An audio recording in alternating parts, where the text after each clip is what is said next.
Ini calon hakim agung yang berani bongkar kasus Jessica Wongso, warganet siap kawal. Bapak merasakan nggak kalau menjadi saya itu bagaimana? Saya yang memesan kopi, saya yang dituduh membunuh teman saya sendiri dengan apalah caranya itu. Lalu mendadak orang-orang yang di luar sana seperti polisi, seperti media di televisi, semua pada bilang, oh iya. Enggak, saudara memberikan keterangan ini, tapi ini secara sadar nggak? Saya juga manusia Pak, saya bisa terpengaruh. Kalau orang tetap memberikan di otak saya pikiran kalau kopi itu wanginya menyengat, warnanya begini-begini, tapi terus terang, aduh saya gimana ya, waktu itu kopinya kayak apa ya? Jangan seolah-olah, saudara, kalau yang saudara secara jelas tidak seolah-olah, saya tidak bisa bilang karena saya tidak ingat. Itu aja jawaban saya. Tidak ingat, tadi saudara mengatakan bahwa Mirna mengatakan ini cobain.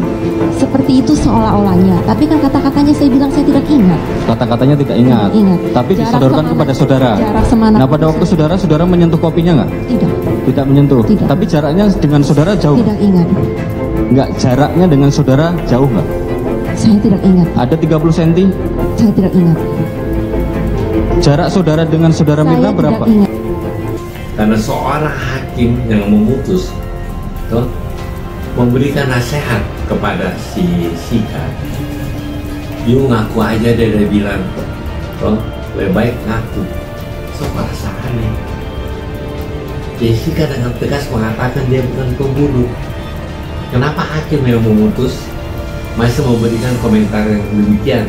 Itu tidak pernah terjadi di luar negeri. Hakim tidak pernah memberikan komentar terhadap putusannya. Jessica secara tegas sampai mati dan tidak akan meminta ampun kepada presiden karena dia nggak lakukan. Rekonstruksi aja dia nggak mau. Bagaimana? Rekonstruksi memaksa dia melakukan sesuatu yang dia tidak lakukan.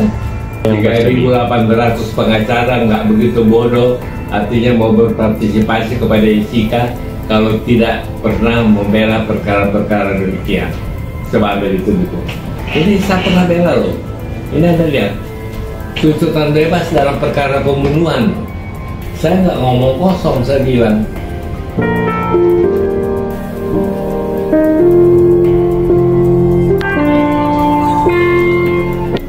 Oke kawan, jauh sebelum pemakaman itu dilakukan, ada seseorang yang mengaku kalau beliau adalah tantenya M. Namun anehnya, perilakunya itu tidak seperti tante pada umumnya.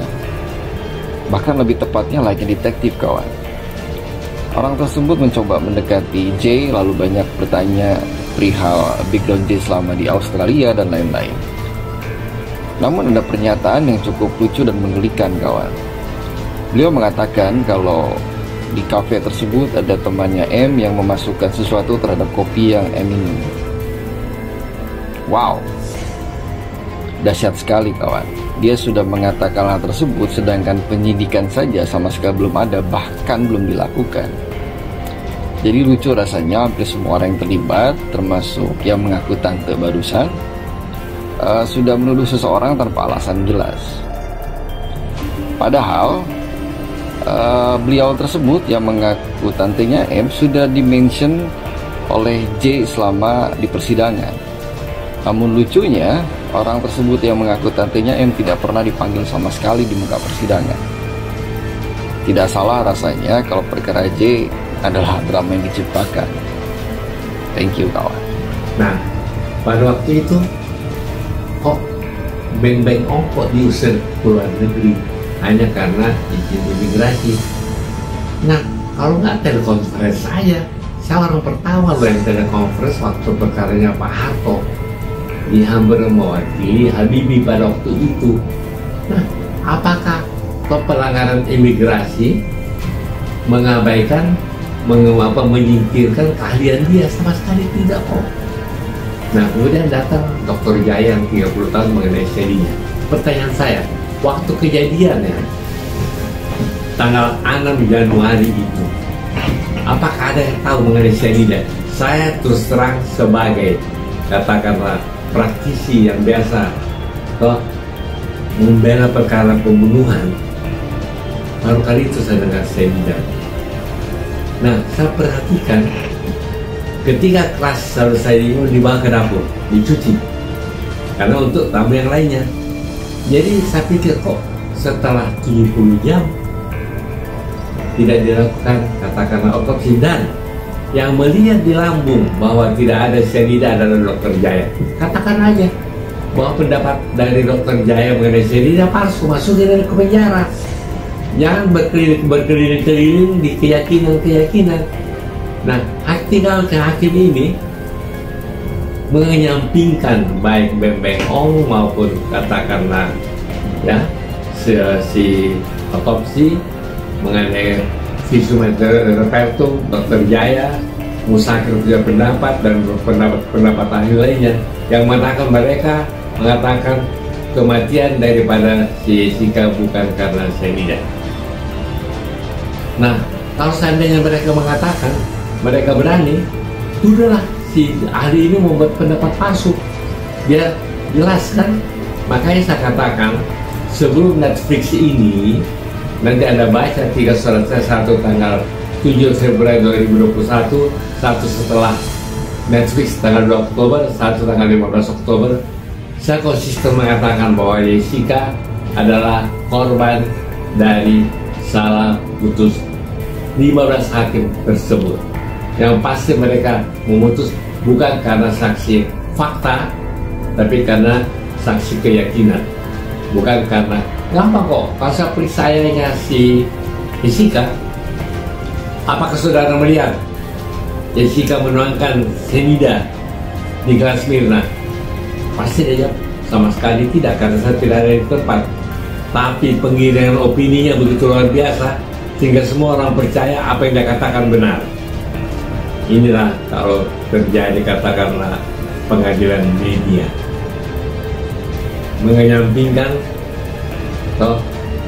saksi fakta di bawah sumpah yang diucapkan mereka di pengadilan, dan bukan cuma satu saksi loh, bukan satu pendapat, 3-4 pendapat ahli profesor yang mengatakan bukan Jessica bukan Jessica yang menaruh atau yang memberikan gelas itu sambil kan masalahnya sekarang dia minum.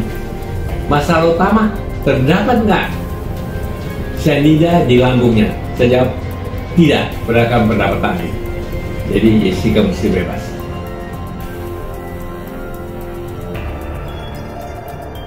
Belakangan kasus Jessica Wongso kembali viral, bahkan menjadi salah satu hal yang dibahas dalam rapat menyeleksi calon hakim agung oleh Komisi 3 DPR RI. Benika Harman selaku anggota Komisi 3 DPR RI fraksi Demokrat menyinggung kasus Jessica Wongso menjadi pertanyaan berbobot bagi calon hakim agung. Benika Harman mengaku terusi dengan kasus Jessica Wongso yang belakangan viral melalui berbagai platform media sosial seperti YouTube. Terus terang kami terusi dengan berita di YouTube soal kasus cyanida Jessica ditengarai contoh peradilan sesat, kata Benika Harman. Meski kasus kopi cyanida sudah berlalu sejak tahun 2016, namun kini diketahui berbentuk tim aliansi advokat membela Jessica Wongso yang siap membongkar kasus ini kembali. Sebab kematian Mirna Salihin dinilai masih menyisakan teka-teki dan vonis terhadap Jessica Wongso dirasa tak adil karena tak ada bukti fisik yang kuat. Melalui tayangan YouTube Let's Go, terlihat Benika Harman sedang memberikan pertanyaan tentang kasus Jessica Wongso kepada salah satu calon hakim agung bernama Dr. Ahmad Pujo Harsoyo, SHM Hum. Apakah Bapak berani mengesampingkan pasal 24 yang menyatakan PK hanya satu kali untuk memberanikan keadilan? Dan kalau ada PK lagi, tanya Benika Harman, ada syarat yang harus dipenuhi? Jawab Ahmad Pujo Harsoyo, berani Pak Pujo siap untuk menerima PK yang kedua kali dengan mengesampingkan pasal 24 itu, kata Beni lagi. Berarti adrenalin saya semakin kuat, ungkap Benika Harman. Ahmad Pujo Harsoyo lantang menjawab berani menerima PK untuk kedua kalinya demi keadilan. Hal tersebut tentu mencuri perhatian warganet hingga banyak yang mengawal calon hakim agung ini jika terpilih.